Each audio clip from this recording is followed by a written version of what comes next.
Hello friends, एक बार फिर से स्वागत है आपका अपने यूट्यूब चैनल पर। आज की इस वीडियो में हम लोग डिस्कस करेंगे 9 जनवरी 2022 को आप लोगों का जो एग्ज़ाम हुआ था सीटेट का, उसमें जो ईवीएस के क्वेश्चंस पूछे गए थे उनको डिस्कस करेंगे। वीडियो को स्टार्ट करने से पहले एक छोटी सी रिक्वेस्ट है कि जिन लोगों ने अभी तक हमारे चैनल को सब्सक्राइब नहीं किया है वो चैनल को सब्सक्राइब जरूर कर लीजिए, क्योंकि कुछ लोगों के पास में नोटिफिकेशन नहीं जा रहा है तो वो लोग बेल आइकन का बटन नहीं प्रेस कर रहे हैं। बेल आइकन का बटन प्रेस कर दीजिए, इससे आगे आने वाली जो भी इंपॉर्टेंट वीडियोज़ हैं उनका नोटिफिकेशन आपको टाइम से मिल जाएगा। इसके साथ ही साथ अगर आपको किसी और सब्जेक्ट में कोई भी प्रॉब्लम आ रही है तो आप लोग कमेंट करके बताइए, हम आपको उनकी वीडियो भी प्रोवाइड करा देंगे। तो चलिए स्टार्ट करते हैं आज की वीडियो। पहला क्वेश्चन ये है कि भारत की राजधानी की स्थिति के सापेक्ष लखनऊ यानी कि उत्तर प्रदेश की राजधानी और जयपुर राजस्थान की जो राजधानी है उनकी दिशाएं क्रमशः क्या हैं। तो कल मैंने आपको मैप बना के बताया था कि इस तरीके से हमारी इंडिया जो है उसकी स्थिति है कुछ। उसमें जो हमारा दिल्ली है यानी कि दिल्ली है जो कि भारत की राजधानी है वो यहाँ पर है, जबकि उत्तर प्रदेश का राज्य कैसे है, इस तरीके से साइड में उत्तर प्रदेश है जो कि नेपाल की सीमा से लगा हुआ है। तो यहाँ पर क्या है, उत्तर प्रदेश की राजधानी क्या है, लखनऊ, जो कि यहाँ पे है, और ठीक इसके विपरीत इसके अपोजिट में यहाँ पर जो है वो राजस्थान है।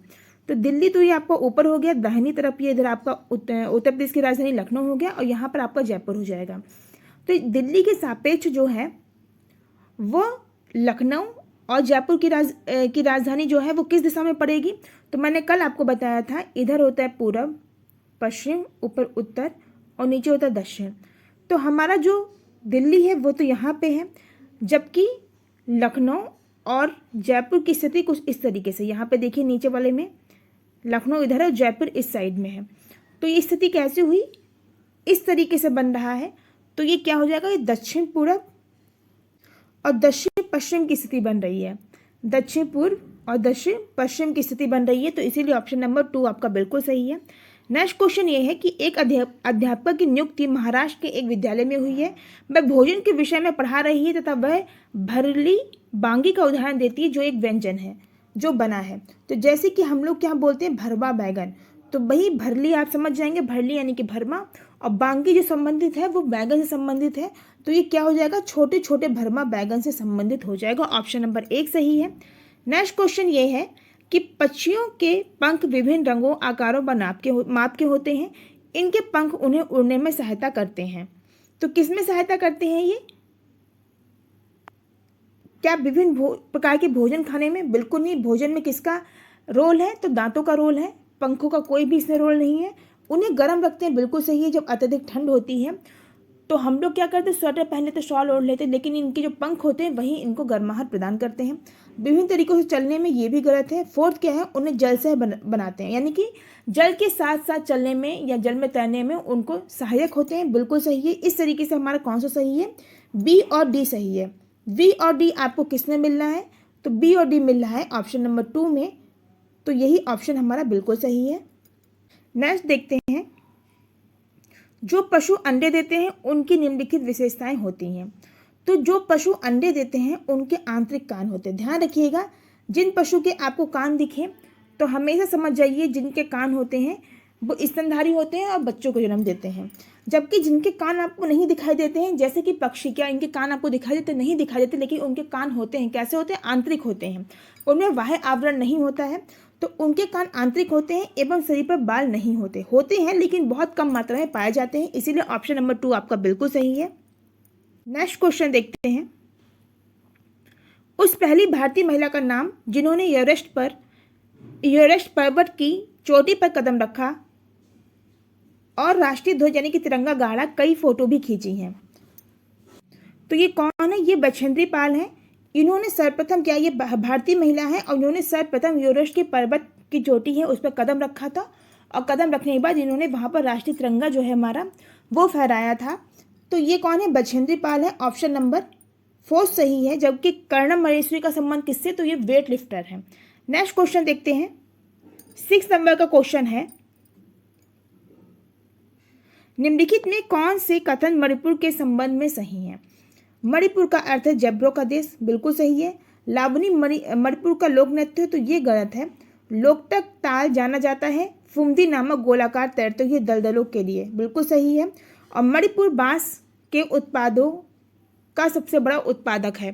तो ये मैंने कल के पेपर में भी आपको बताया था कि वहाँ पे बांस नृत्य होता है। तो इस तरीके से कौन सा सही है, पहला यानी कि ए, सी और डी। ए, सी और डी आपको किसमें मिलना है, ऑप्शन नंबर 2 में मिलना है। तो यही ऑप्शन आपका बिल्कुल सही हो जाएगा। नेक्स्ट क्वेश्चन देखते हैं।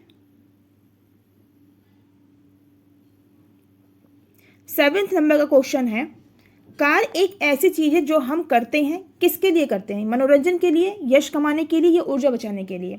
किसके लिए आप कार्य करते हैं, तो आप कार्य करते हैं अपने को व अन्य लोगों को सहारा या फिर भरण पोषण के लिए। तो ऑप्शन नंबर आपका सी सही है केवल। तो ऑप्शन नंबर इसमें 3rd बिल्कुल सही हो जाएगा। नेक्स्ट क्वेश्चन देखते हैं। 8th नंबर का क्वेश्चन है, हाथियों के झुंड के बारे में निम्नलिखित में कौन सा सही है। तो हाथियों के झुंड के बारे में बताना है। उनके झुंड में हमेशा 2 या 2 से अधिक नर होते हैं, ये आपका गलत है। 2 या 2 से अधिक नर नहीं होते हैं। उनके झुंड में सारे नर होते हैं तथा हाथी के बच्चे मादा हाथियों के साथ रहते हैं, ये भी गलत है। नर हाथी झुंड के साथ 14-15 वर्ष की आयु तक रहते हैं, बिल्कुल सही है। जो नर हाथी होते हैं वो झुंड के साथ 14-15 वर्ष तक रहते हैं, उसके बाद वो अपने झुंड को छोड़ देते हैं। तो ये ऑप्शन सही है। 4th नंबर का भी पढ़ लेते हैं कि उनके झुंड में केवल मादाएं तथा हाथियों के बच्चे होते हैं, बिल्कुल सही है। नर क्या होते हैं, नर जो हाथी होते हैं वो 14-15 वर्ष के बाद में तो अपने झुंड को छोड़ देते हैं, लेकिन झुंड में बचता कौन है, तो नर मादा हथनी यानी कि हथनी, और जो उसके बच्चे हैं, छोटे बच्चे हैं, वो ही रहते हैं। तो ऑप्शन इस तरीके से कौन सा सही, सी और डी सही है। सी और डी किस में है, तो तीसरे नंबर के ऑप्शन में सी और डी है, यही हमारा सही हो जाएगा। नेक्स्ट क्वेश्चन देखते हैं। 9th नंबर का क्वेश्चन है, कक्षा 5 की पाठ्य पुस्तक में गोलकोंडा किले का मानचित्र दिया गया है। इसमें दाहिने नीचे की ओर पैमाना छपा है। पैमाना क्या दर्शाता है, कि पैमाना दर्शाता है 1 सेंटीमीटर जो है वो 110 मीटर के बराबर है। यदि इस मानचित्र पर फतेह दरवाजा और पटनचेरू दरवाजा के बीच की दूरी 15.2 सेंटीमीटर है, तो इन दोनों स्थानों के बीच की वास्तविक दूरी क्या होगी। तो वास्तविक दूरी के लिए हमें क्या करना है, जब 1 सेंटीमीटर दिया हुआ है पैमाने में कि 110 मीटर के बराबर है, कुल जो दूरी दी हुई है वो कितनी दी है, 15.2। तो 15.2 1 सेंटीमीटर में 110 मीटर, तो 15.2 में कितने होंगे, 15.2 को हम 110 से गुणा कर देंगे, तो ये हमारा प्राप्त होगा 1.672 किलोमीटर। तो इस तरीके से ऑप्शन नंबर 3rd बिल्कुल सही है। नेक्स्ट क्वेश्चन देखते हैं। सोना की सहेली तारा मिजोरम में है। तारा को हिंदी बोलने से परेशानी होती है क्योंकि मिजोरम में बोली जाने वाली प्रमुख भाषाएं हैं। तो कौन कौन सी हैं, मिजो, लुसेई और कुकी जो है वो प्रमुख भाषाएं हैं। ऑप्शन नंबर 2 बिल्कुल सही है। नेक्स्ट क्वेश्चन देखते हैं। पेट्रोलियम तथा कोयले को अनवीकरण ईंधन कहा जाता है क्योंकि इनको बनने में कई साल लगते हैं। अनवीकरण कौन सा होता है, जिनको बनने में कई साल लगते हैं, जिनका निर्माण नहीं किया जा सकता। नवीकरणीय क्या होती हैं, जो पर्याप्त मात्रा में हमारी प्रकृति में विद्यमान है, जैसे कि सौर ऊर्जा, इस टाइप की जो ऊर्जाएं होती हैं, जैसे कि आपकी पेट्रोलियम वगैरह हो गई, ये आपकी अनवीकरण के अंतर्गत आती हैं। अनवीकरण को हमेशा याद रखिए परंपरागत ऊर्जा स्रोत कहते हैं और नवीकरणीय को गैर परंपरागत ऊर्जा स्रोत कहते हैं। नेक्स्ट क्वेश्चन देखते हैं। पर्वतारोही अपने साथ ऑक्सीजन सिलेंडर ले जाते हैं क्योंकि उन्हें इसकी ज़रूरत होती है। तो अब इसलिए बात है, ऑक्सीजन सिलेंडर की ज़रूरत कब होगी, जब किसी को सांस लेने में दिक्कत होगी। तो सांस लेने के लिए क्योंकि अधिक ऊंचाई पर ऑक्सीजन की मात्रा कम मिलती है। अगला देखते हैं। 13 नंबर का क्वेश्चन है आपका कि अरब सागर के 3 भारतीय तटवर्ती प्रदेश या फिर राज्य कौन से हैं। कल के पेपर में मैंने आपको बताया था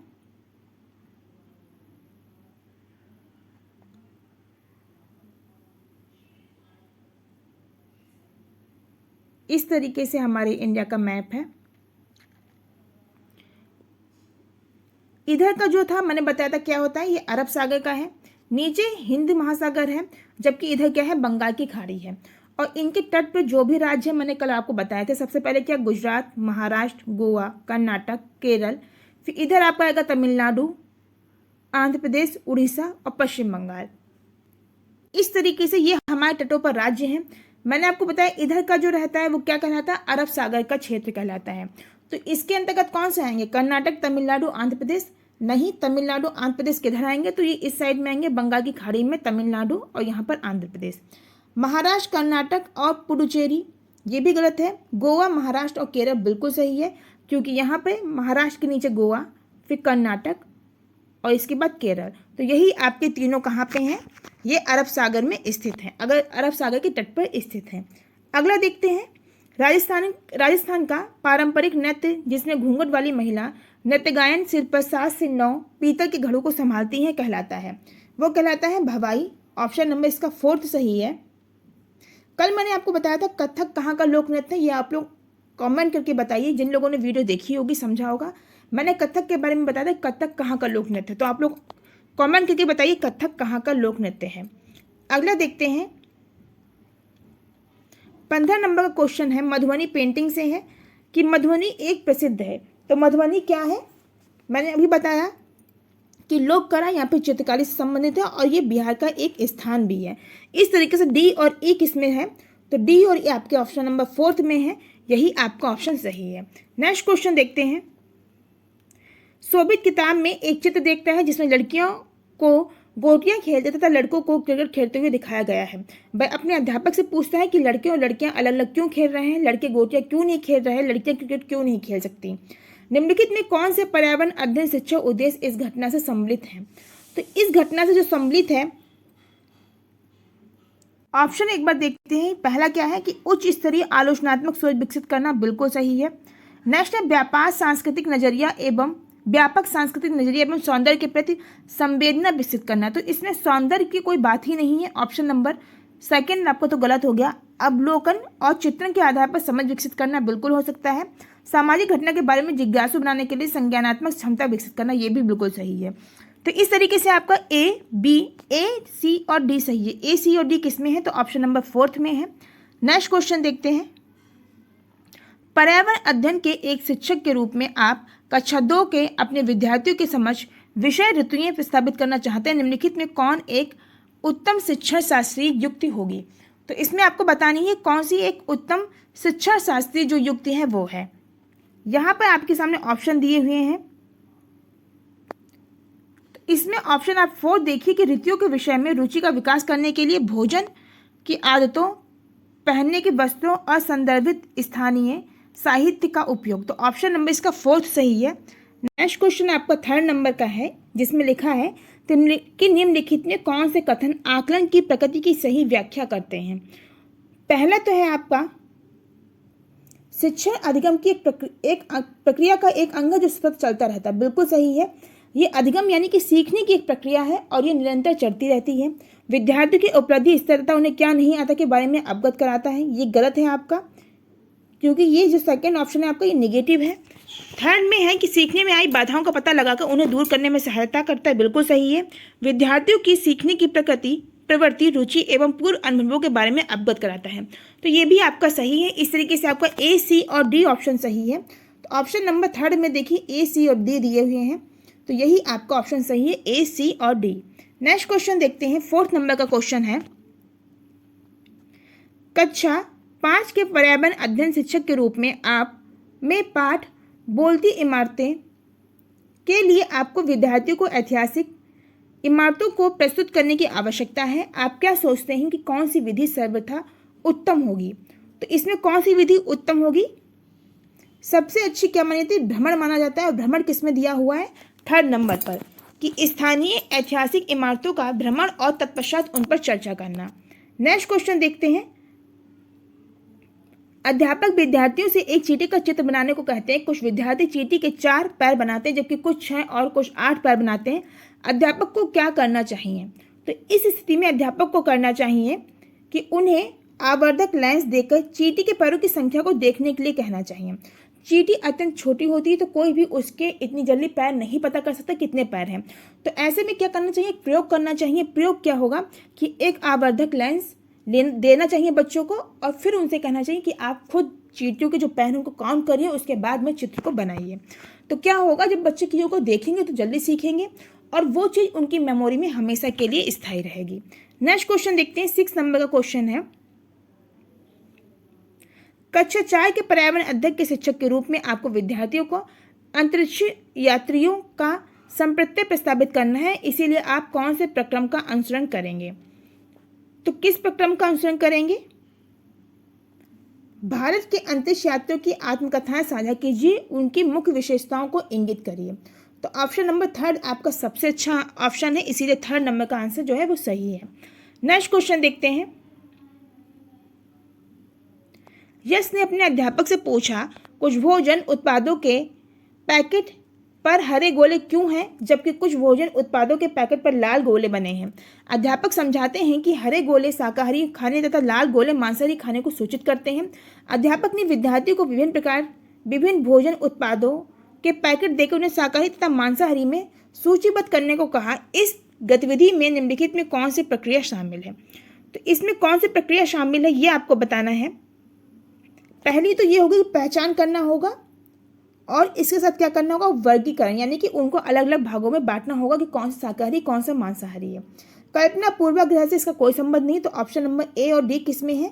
फोर्थ नंबर के ऑप्शन में है, यही हमारा आंसर सही है। नेक्स्ट क्वेश्चन देखते हैं।